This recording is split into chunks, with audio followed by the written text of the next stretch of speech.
G'day, fellas. And welcome to game number 7 of Outback Octagon number 4. Today, we are on Land Mega Random. And we got ourselves a pretty fun spawn here today. My first reaction when I saw this was, oh god, what the and yeah, I think that's probably accurate. Have a look at some of these spawns that we've got. Look at CSO. He is nestled in the valley. Good luck to ever finding this guy.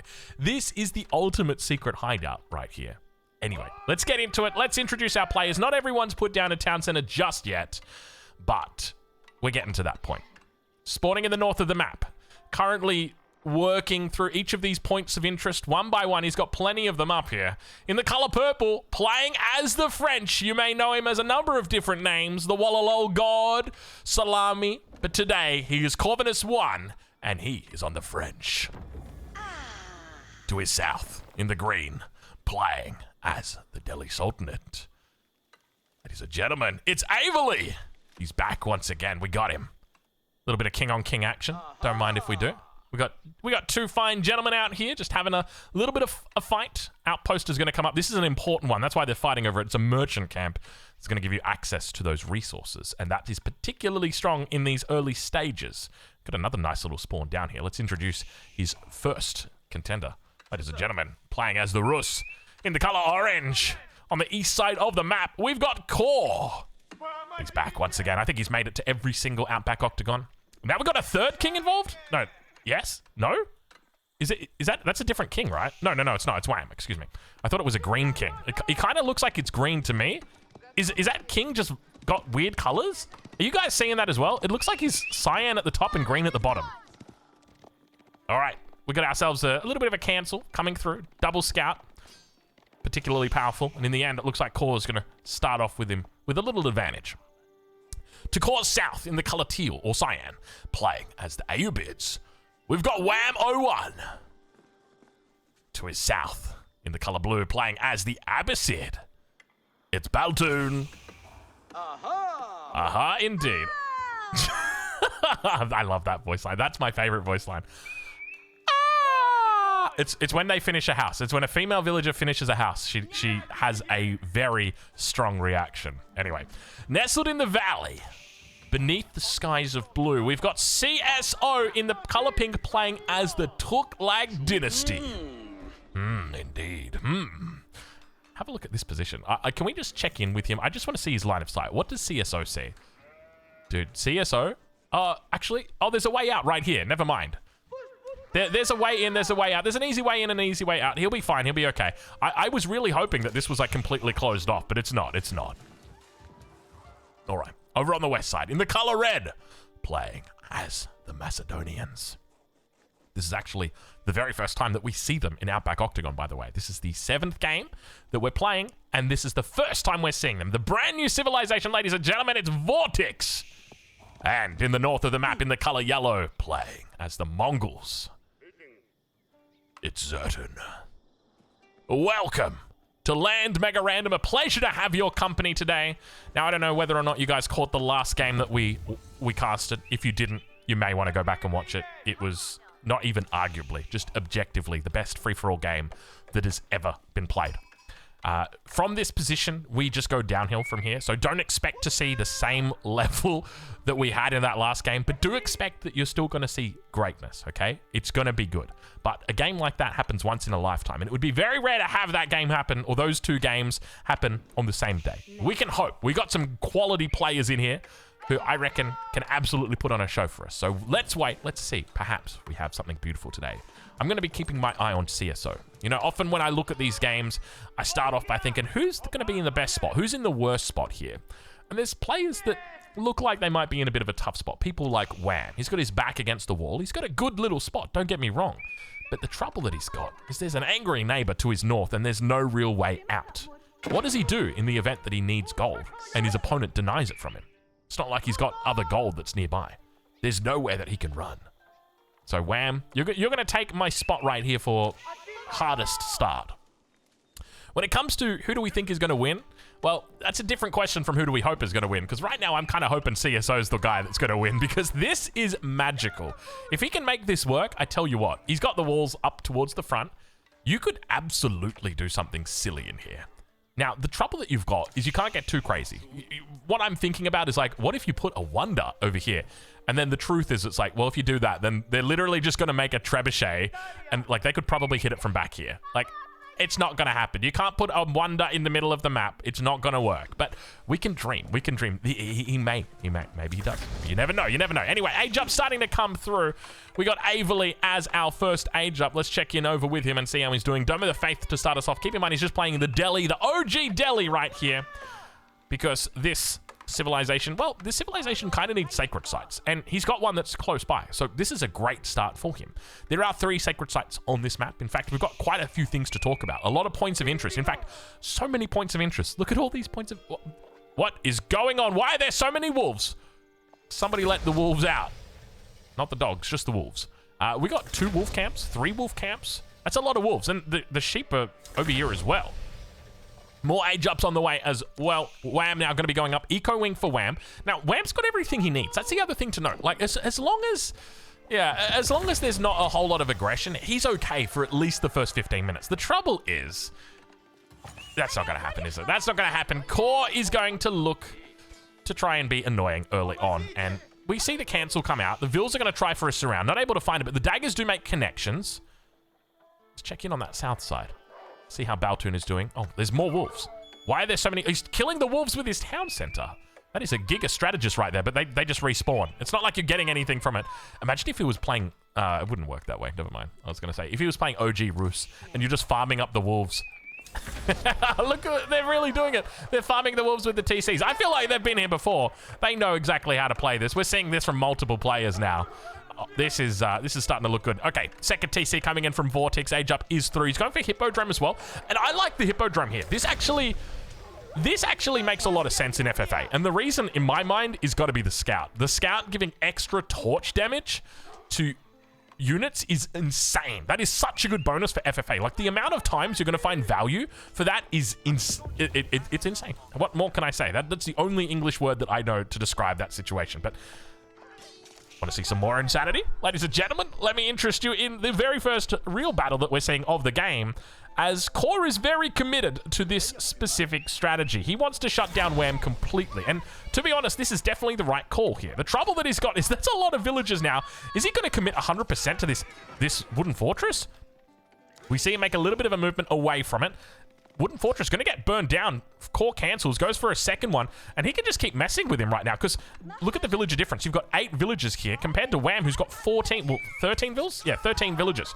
So there's a 5 villager difference. Every second that goes on, you're losing 5 more villager seconds than your opponent. So this is definitely a good trade at this stage here for Core.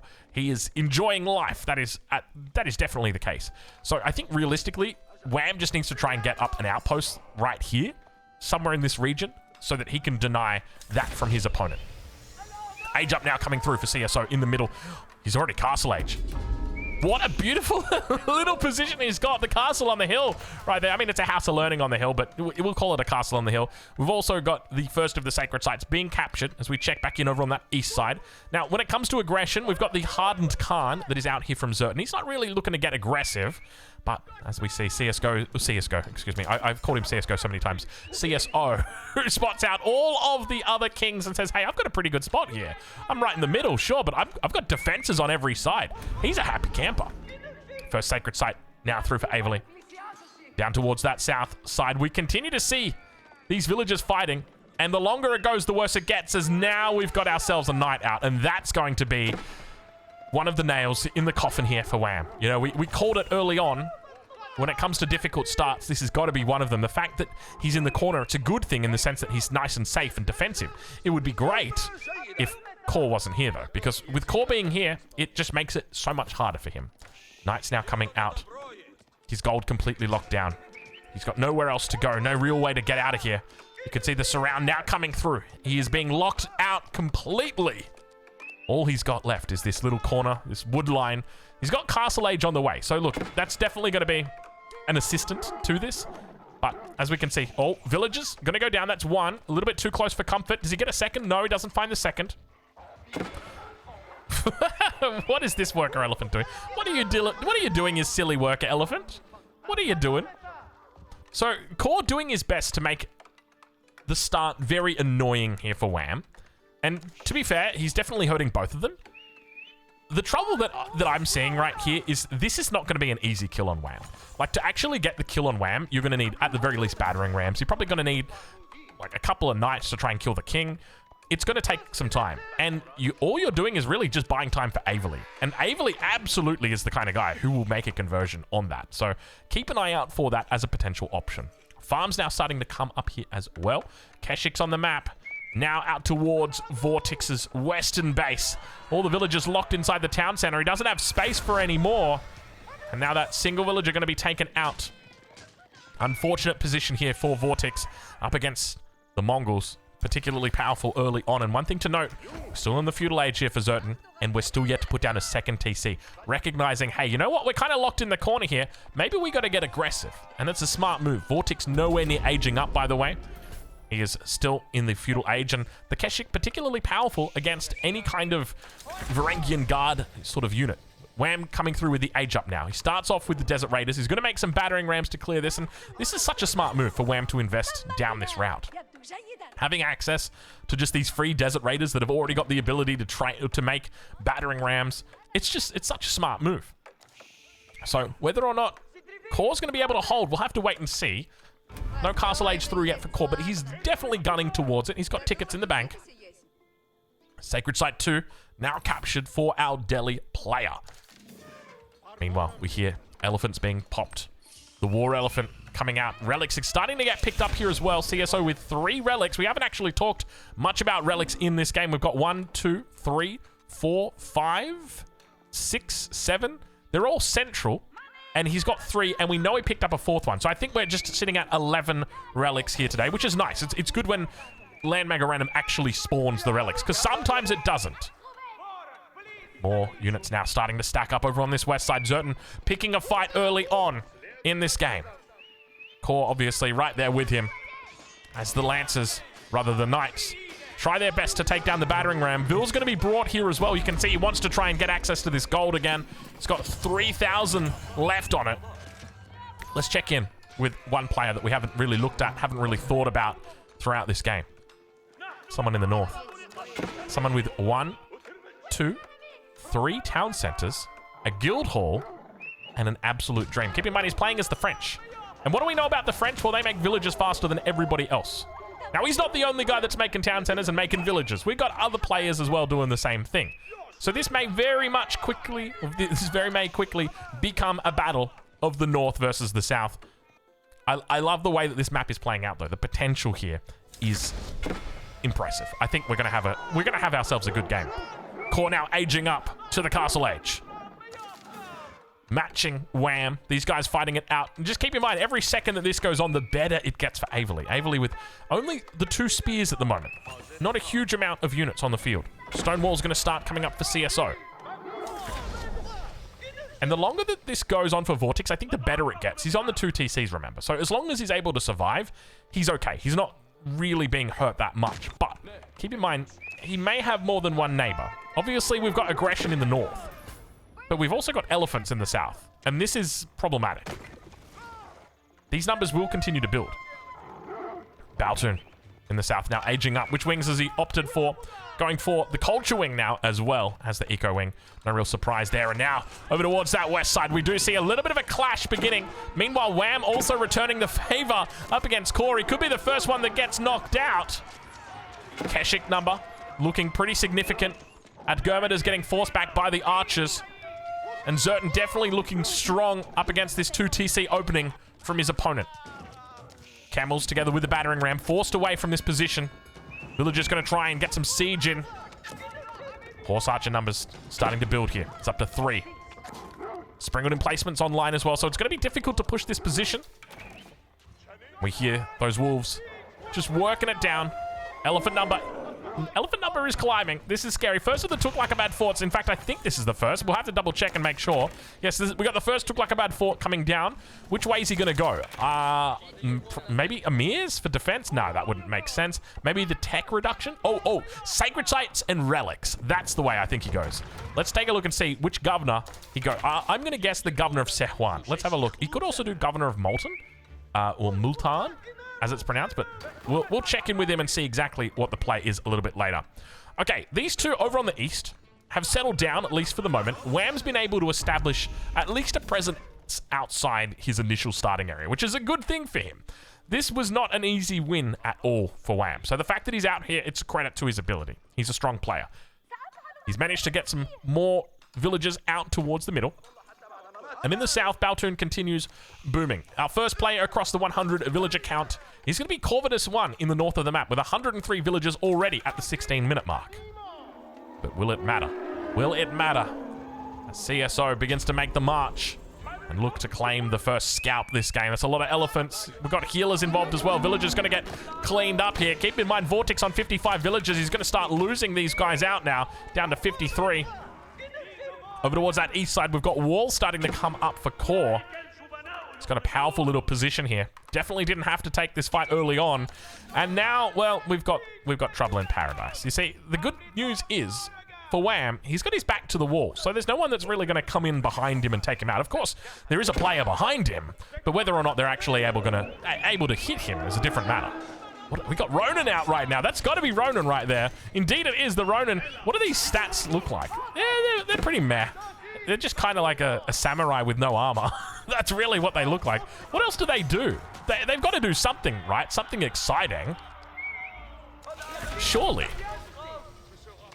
Anyway, back towards the east side. And you've got a man here who has made his bed, and now he must sleep in it. Ladies and gentlemen, Core struggling here.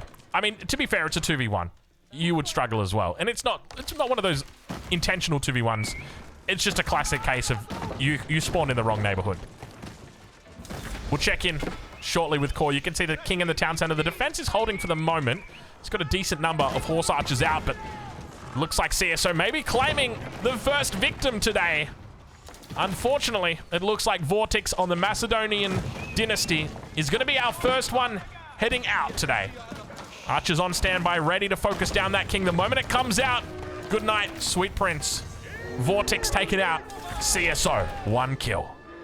Now keep in mind, Vortex was fighting against Zertan this whole time, and somebody on standby has just said, hey, I'm gonna clean this up. And that's exactly what he's going to do now. He's picked up the first kill. He's looking good. Now is he going to convert? Go for the double tap here. Let's see whether or not he's able to do it. I suspect he probably will. Let's check back in over on that east side. Double rams. 5 war elephants here. More rams going to be coming in. The archers moving forward here. Up against a very sad and lonely Core on the east side of the map. This is the consequence of playing early aggression. You know, we talked about the fact that Core was pushing up with 8 villages, trying to put down wooden fortresses, and Wham was defending with 13 villages. What we didn't mention was the fact that those villager seconds that you were lost, your enemy in the north was gathering, making units, preparing for the imminent battle. And of course, now we begin to see it. King inside the town center. Let's see whether or not he makes his pop over towards this side. He could potentially go for a run here, but we've got archers moving down towards the south. He's preparing for it. We've also got Wham, who is thinking about doing the same thing. I don't know whether or not he's aware. King, I think, has moved. Indeed, he has. He's moved off to the wooden fortress. He's going to try and slow this push down. Now he's got a decision to make. Which way does he go? Does he die? Does he die to Wham? Or does he die to Averley? Now working down the fortified palisades. Let's check in back on that northwest side. King still safe in the town center. I don't think there's any other fights we're missing out on. Last king. Villagers going to try and surround a lot of units. Who's got the ranged units? That's the question. King out of water. And it goes over to Wham. Wham going to be able to get very happy revenge here. He feels good after that one. Gets himself on the board and unfortunately almost gets taken out immediately after Imperial Age camels are on the way. Poor Wham. Poor Wham. Oh, things aren't looking good for him. Corvinus now looking to make a move. He's got elite knights over on this western position. King still safely inside the town center for now. Forced away. Those elephants have the knights. King. He's not paying attention to the king. Wham's gone for a little bit of a scout, and unfortunately he's going to miss out. Meanwhile, up towards the top side, we catch them both. The kill came through from CSO. He managed to get it. 2 kills back to back quickly. We got ourselves a game. A ball game is developing.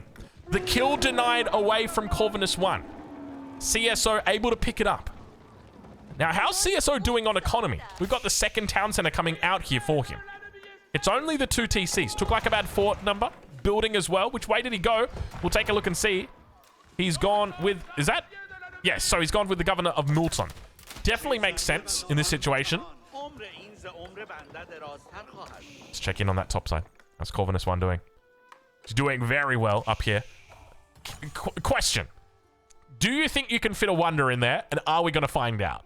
Because that looks like there is just a slither where you can get down here. Could you imagine? Could you imagine? And could I just also just give myself a pat on the back, the fact that we caught both of those kings?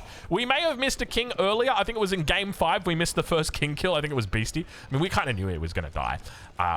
But we've caught every single king since then. And, well, every other king so far. Now, I've said that. Let's see whether or not that's a curse. Maybe we just miss every single king kill for the rest of this game. Hopefully not. Hopefully not. Let's check in and see where these kings are at. So Baltun in the south. He's in a great spot.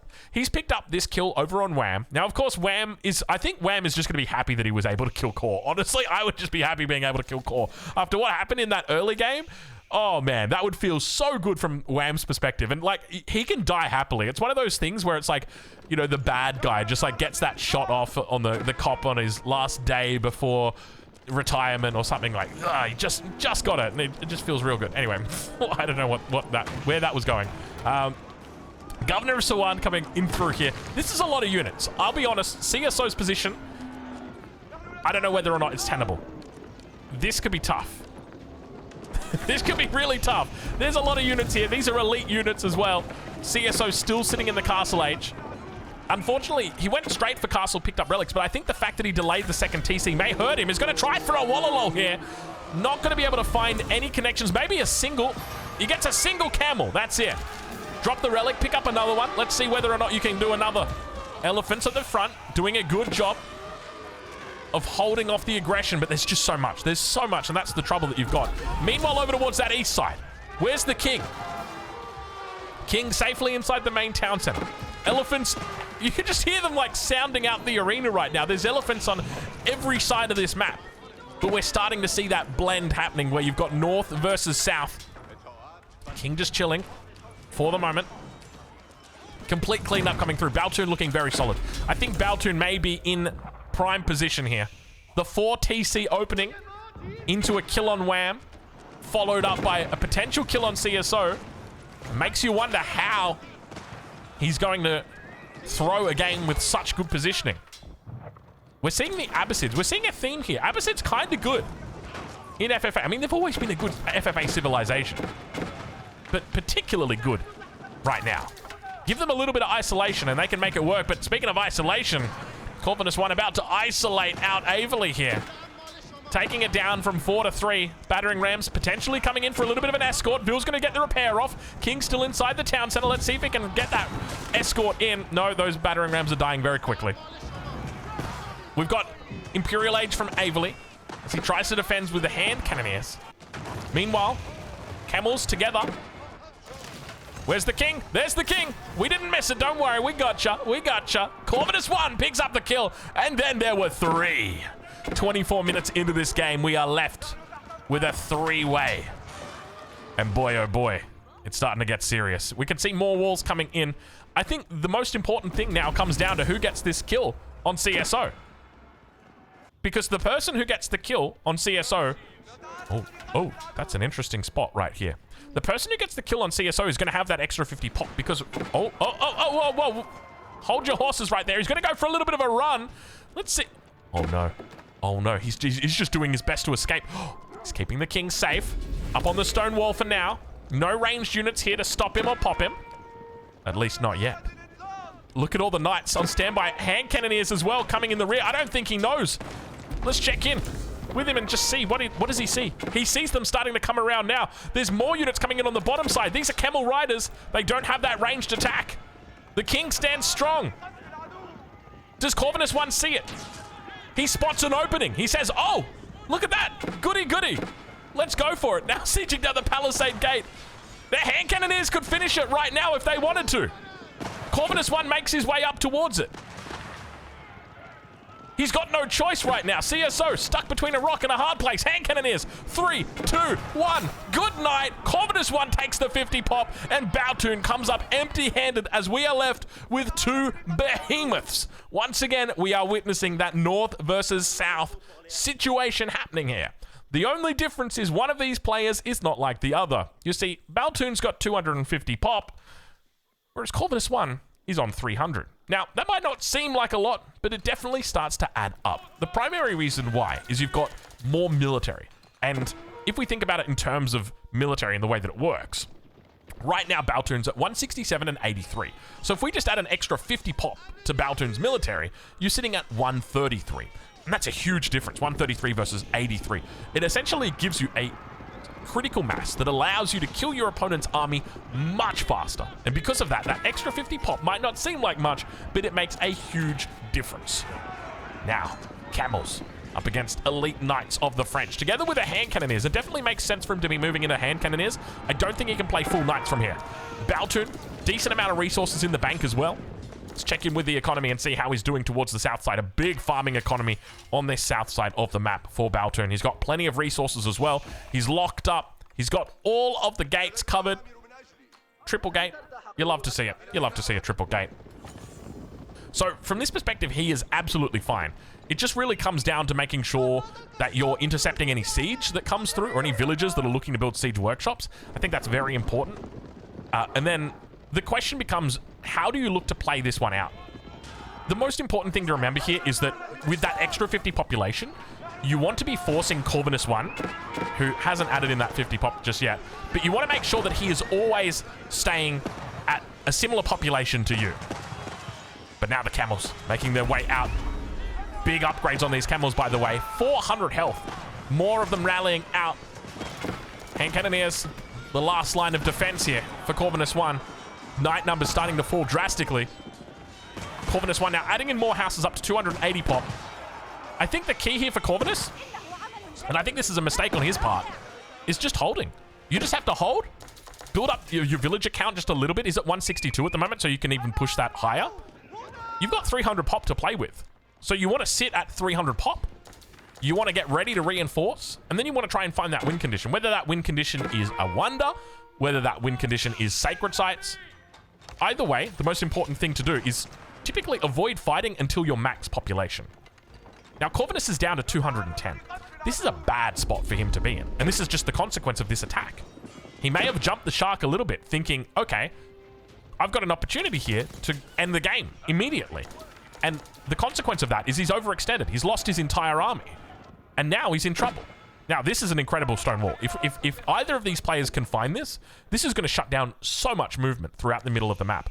There's a couple of little ways that you can get through here, but as you can see, actually, are you even able to get through here? I don't think that you can. I don't think there's a way that you can get through here. I think this pretty much is the only way you can transition the center of the map.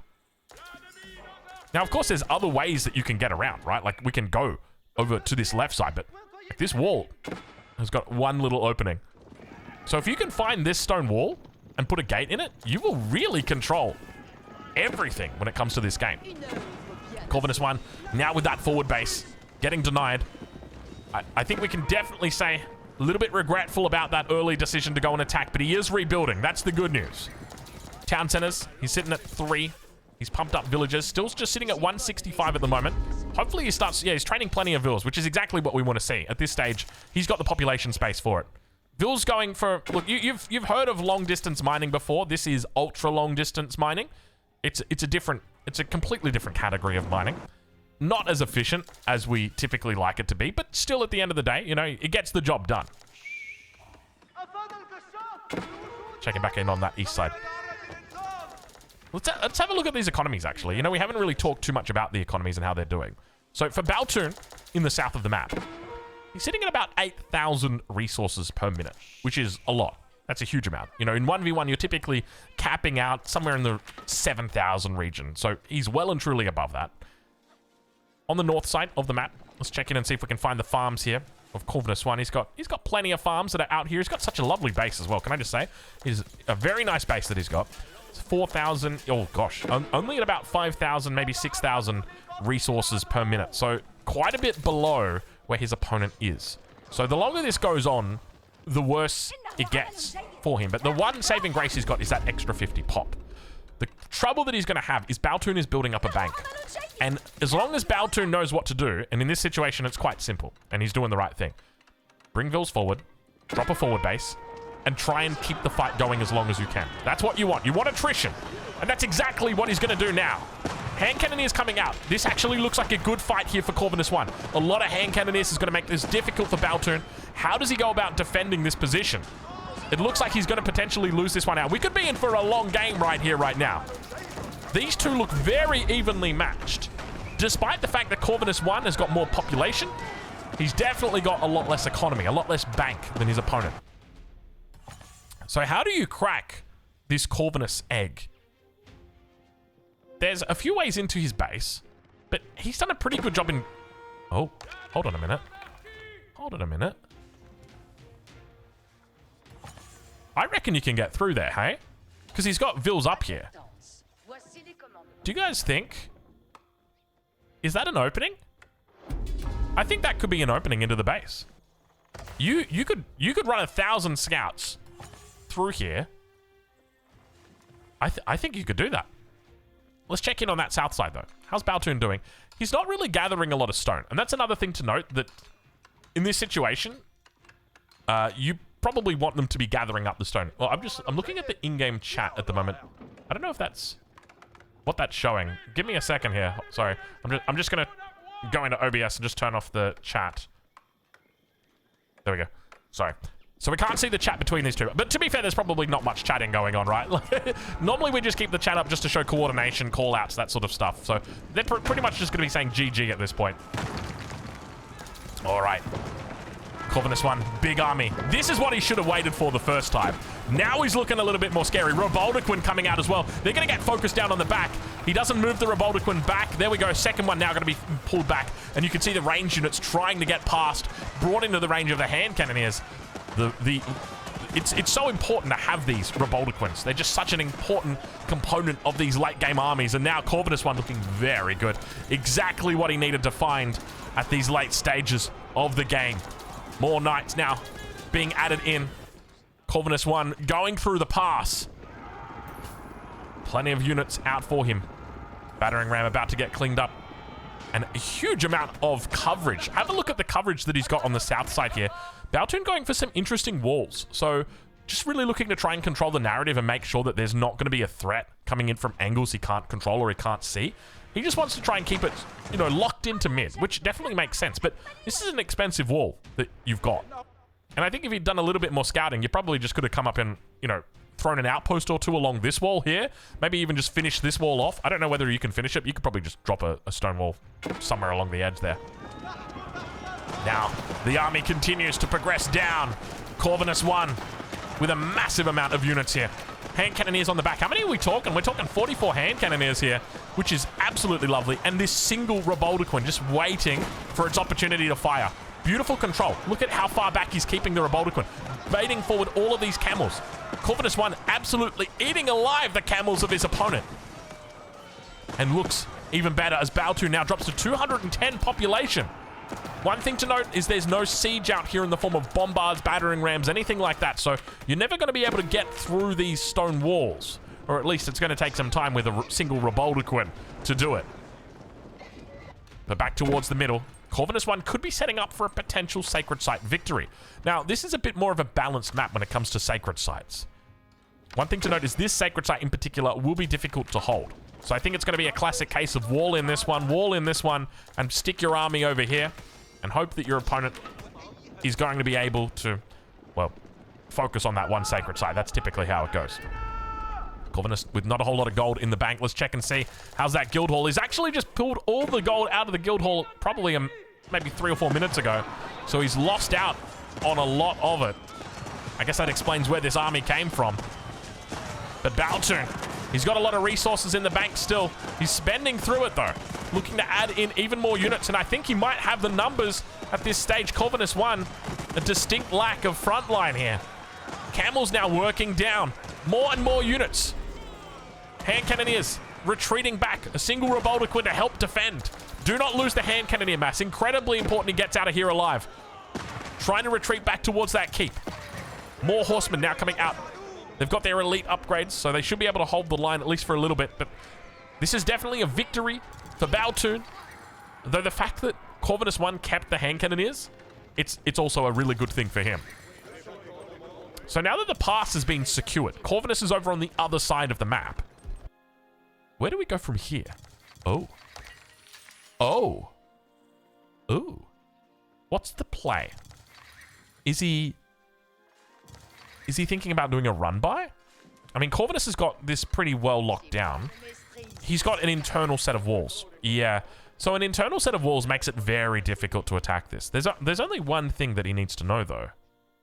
That's that there is potential to the west. I think that this is open. I'm 99.9% sure this is open. I just don't think Corvinus 1's realized yet. Horsemen now, instead of going into those knights. Of course, knights, they've got a little bit more health on them compared to the horsemen, but they also cost gold, and gold is not an easy to grab resource, at least not in this stage. Has he picked up Copulation? We've got Copulation, so he's doing fine in that regard. Okay, he's holding for the moment. He's throwing down a keep instead. And Corvinus 1 is starting to set up. He's going to spot this keep out with his monk. I don't know whether the monk is going to make it to the sacred site, though. It looks almost certain like this keep is going to come up and will be intercepted. I like that he just stands the monk next to the keep. He's like, "You have been found, sir. Give up immediately. You're about to lose." But the keep will come online. That's the good news. Big push now coming out for Corvinus 1. This is almost like just a classic 1v1 that we've just managed to start casting. They've got a little bit of extra population in the bank. Keep is now online. Vils have jumped inside, so he's still got the Vils, which means they've still got the potential for the strategy. Horseman able to make the connection with the Mangonel. No upgrades coming through just yet for it. Camel's trying to chase away the horseman. More and more units joining the force here. Corvinus maxed out once again. Plenty of cavalry looking to defend here. Single Mangonel in the back might be the answer that he needs against this hand cannoneer mass. Good damage. That's got to be an upgrade. There's no way that's... Yeah, that's a... I was going to say, that's way too much. That's not a Castle Age Mangonel for sure. Hand cannoneer number still looking good, but there's no front line to defend them. Corvinus 1 needs to be very careful about how he plays this. If he loses this hand cannoneer mass, he's not replacing it. He does not have the gold in the bank to do it. And now pushing forward the camels, looking to start cleaning up house. Corvinus in trouble here. He can replace these units. The only issue that he's got is that you're losing these units. This is a huge loss for you to be having here.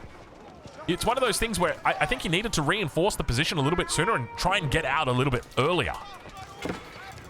But now more and more camels continue to rally in. That's the fortunate thing about these camels, that they're particularly easy to come by when you're talking about their resources. Baltun, how's he doing as well on the resource number? He's doing relatively well. Still not in a position to go for a wonder. Where would you put the wonder? Oh my god, he's got a trade post in the corner. Does he know he's got a trade post in the corner? We're just going to check his perspective just quickly. Oh, he doesn't know. He doesn't know he's got a trade post in the corner. Bro, is there only one trade post on this map? There's no way. Oh my god. There's no way. Is there... Can you see any other trade posts on this map? Hold on a minute.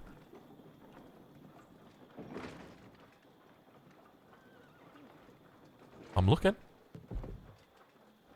There's a boar. There's a boar in the corner. Was this meant to be a trade post? Oh, okay. All right. Because that's a massive difference maker. If he finds that literally changes everything for him. If he finds that, because that guarantees a source of gold income that his opponent can't have. I mean, don't get me wrong. There's probably markets that are out here somewhere. More keeps being put down now. Fights happening towards the front, though. Mango number building up for both of these players. Definitely aware of how important these units are as the game continues. Sacred Site now has been captured in favor of Baltun. He says, "You're not getting it, mate. Don't even think about it." Oh, excuse me. Little hiccup right there. Hand cannoneer number, once again, looking quite good. Quite healthy. Culverin teeing off towards the back line. Able to make those connections. Keep doing decently, about half HP.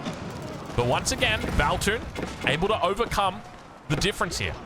Looks like he's cut a few villages here. He's down to 127 at the moment.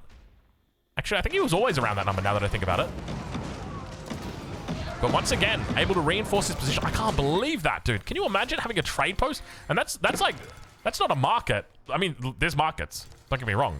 But, like, that's a trade post. And it's all to himself. That's the other thing to note. Reinforcements. Look at the reinforcements flowing across the map right now. Corvinus 1 trying to keep this position alive on the front. Culverin's able to start hammering down this keep. And we're getting ourselves a ball game here. 41 minutes into this game. And I don't know which way this is going to go. The other thing you've got to remember, these are both incredibly talented players.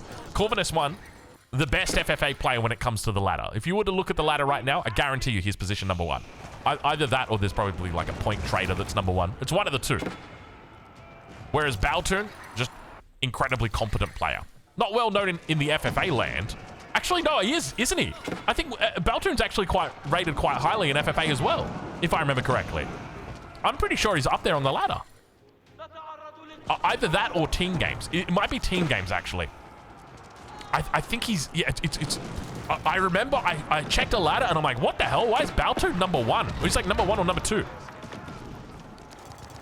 Okay, I've just got confirmation from Cal, our tournament admin, and he said Baltoon is ranked number 1 in team games. There you go. You've got the best team player versus the best FFA player right now. And there has never been a more team game situation when it comes to FFA. I mean, arguably, with the exception of like maybe season 2. Don't talk about season 2. There was a lot of teams. Was that season 2 or season 1? I think that was season 2, wasn't it? Please don't talk about teams. Oh, that was hard. Which one was it? Or was it season 3? No, there was one that was just ridiculous. Remember we had like a team of 5? I remember that. That was a sad state of affairs. I just remember those two guys, and they were building a base with it like next to each other, and it was like their base had become one base, and they were like, no, we're not allied. It's like, this is getting ridiculous. Season 3 says guts. Okay, all right, we're not gonna have a repeat of that, that's for sure.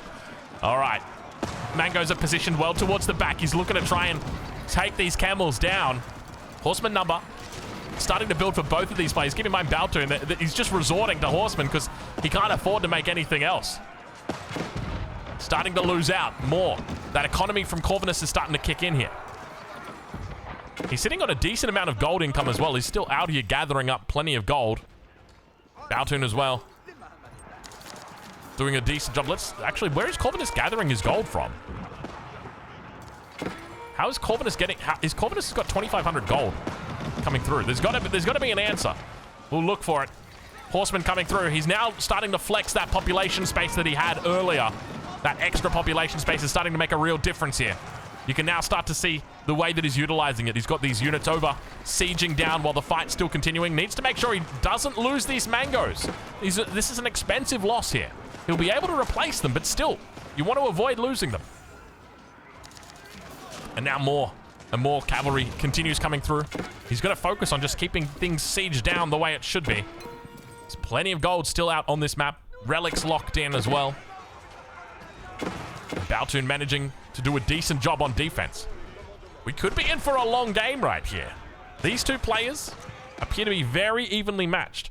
Where's the strategic difference between them? That is the question. Oh, hold on. He can see the sacred site, but how does he get to the sacred site?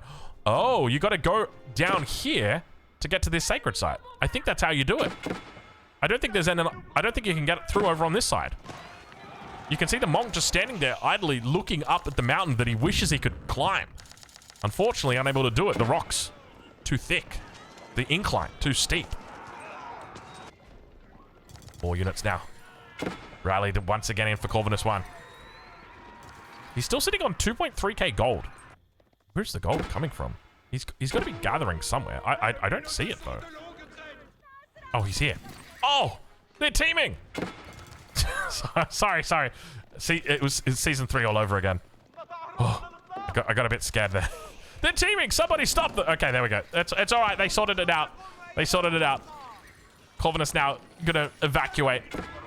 Realistically, when it comes to gold, there's not a lot of gold that's on the north side of the map. Like, there is one gold vein with 3.99 in it. There's another one with 3k in it, but this one's just getting gathered up by Baltoon. Like, he's controlling the gold for the moment. Are there any other neutral markets that could potentially be traded with? There's this one over here. There's 100% an option for trade if you wanted to go down that route. So we'll see whether or not Corvinus 1 makes that decision. I would have thought you would have made that decision by now. Like, especially a market that's like this market right here, you could easily set up a route from over here. I don't know how much you'd be looking at. Maybe like 70, 80 gold per drop. That could be an option. But this is a nice little spot that he's got here. For Roboldaquin in the mix. Vill's being brought forward to help as well. Exactly what he needs in this situation. Corvinus 1 making a smart move. They brought all their stone backpacks. They go on, they get out. And the numbers looking convincing here for Corvinus 1. Baltoon struggling to field an army. I think those Roboldaquin could have been the difference maker in this situation. And he's got a beautiful combo here as well. Horseman Hand Cannoneer, Roboldaquin Mango. Oh my lord, this is the ultimate late game composition. Of course, you could replace out the Horseman for something a little bit stronger, but this is exactly what you want. Look at how many he's got as well. 88 Horsemen. This is a wonderful front line. Should be able to hold for him. And he's got so much DPS in the back. Corvinus 1 somehow has this merchant camp of all...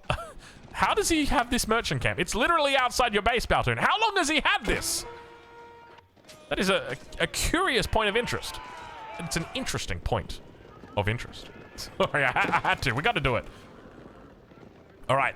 We're checking in once more. No sign of a wonder. How's the guild hall doing? He's just pulled out the gold from it. You wouldn't know it judging by his bank, but I assure you, he's literally just clicked the button. I think he's in a position to threaten this sacred site. The only trouble is he can't work out how to grab this one. And look, to be fair, I respect that. This is such a smart little wall as well, because you never think that it's going to be this wall that somehow leads to this sacred site. Corvinus 1 now cleaning up the front. He's got the cannon as well, just to make a little bit lighter work of any potential stone walls he runs into. It's been a thorough battle these two have had. They've been evenly matched for a long time, but I think Corvinus 1 is now starting to finally break him. That extra population space, you can see how important it is. And now moving down, there's nothing here on the front line for these hand cannoneers. They are open up completely. Camel Arch is going to start working them down, but the horsemen look to cover. Roboldaquin moving forward. Corvinus 1 with so many reinforcements starting to come through from that west side. Looking to cover. Vill's here to repair just in case. Mango's on the backside. Plenty of siege. Corvinus 1 with a beautiful combo sitting in here. Exactly what he needed in this late game. Now, oh no, he's going to throw down the walls. Oh, this is where it gets really hard. Because you look at that wall and you might not think that's much, but it's so annoying. You have to siege down every single segment, otherwise your pathing is going to be completely destroyed. And now, hand cannoneers move forward. You can see that he's got this funnel going on right now. Really hurts with regard to the pathing. Beautiful kiting coming through. Baltoon 216 population. A lot of gold in the bank, not a whole lot of anything else. 5.5k food. He is spamming as hard and as fast as he can. We hear more call-outs over towards the east, and that's going to be it. That's the game. We looked away for a split second. It's Corvinus 1 winning, I think, just because, yeah, his units have still got color in them. And Baltoon tapping out. Sorry, probably not the best time to take a look right there, but in the end, Corvinus 1 takes the victory over Baltoon. It was only a matter of time, and finally, he manages to take them out. Well played to both of these guys, and you can see it really became a story of two men racing it down towards the finish line. Economically, they were pretty evenly matched here. We can see Baltoon actually going all the way up to about 190 villages at one point. Obviously, bringing that back down to something more realistic. Corvinus 1 with a huge military there. And I think he just played that endgame really well. It just honestly comes down to Corvinus 1 knowing how to play that FFA late game really well. Obviously, Baltoon is a very good player, but Corvinus 1 just found that perfect composition and just made it work. Anyway, we're going to leave it there. Not a bad game coming out from Corvinus 1 today. Congratulations. Good game. Well played.